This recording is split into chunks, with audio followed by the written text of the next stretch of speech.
कितनी सफाई दूँ, कितनी गवाही दूँ, जब गलत हूँ ही मैं तो सही होने की कैसे दुहाई दूँ। ठीक है, जैसा समझना है वैसा समझ लो। चुप हूँ मैं बेगुनाही की, अब और क्या सफाई दूँ।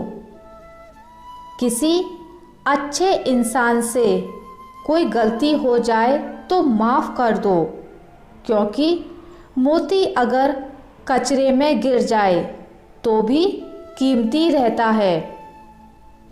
तिरस्कार यदि बार बार अपनों से ही मिले तब शब्दों का विवाद उचित नहीं, क्योंकि जो व्यक्ति आपके महत्व को ही नहीं समझा वो आपके शब्दों और भावनाओं को क्या समझेगा।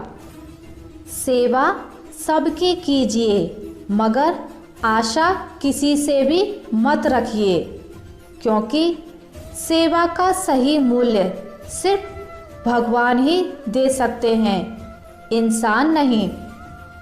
जो मानव अपनी निंदा सुन लेता है वह सारे जगत पर विजय प्राप्त कर सकता है।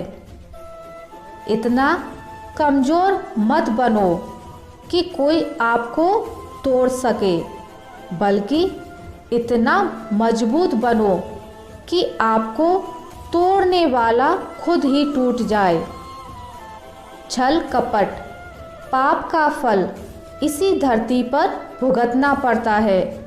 याद रखना, समय किसी को क्षमा नहीं करता, सबका हिसाब करता है। किसी से किसी भी तरह की प्रतिस्पर्धा की आवश्यकता नहीं है। आप स्वयं में जैसे हैं एकदम सही हैं, स्वयं को स्वीकारिए। यदि हमारी नीयत अच्छी और मकसद सही है तो किसी न किसी रूप में ऊपर वाला भी हमारी मदद करता है। किसी की संगत से यदि आपके विचार बदलने लगे तो समझ जाना वो कोई साधारण व्यक्ति नहीं है। मूर्खों को कभी भी भूलकर ज्ञान नहीं देना चाहिए, वो उनके लिए विष के समान कड़वा होता है।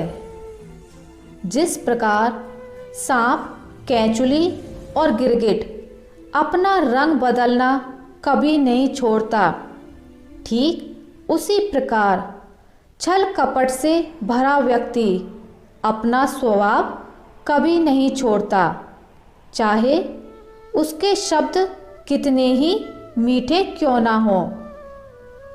जब जब सत्य की असत्य से लड़ाई होगी, सत्य अकेला ही खड़ा होगा, क्योंकि असत्य के साथ मूर्खों की भीड़ होगी।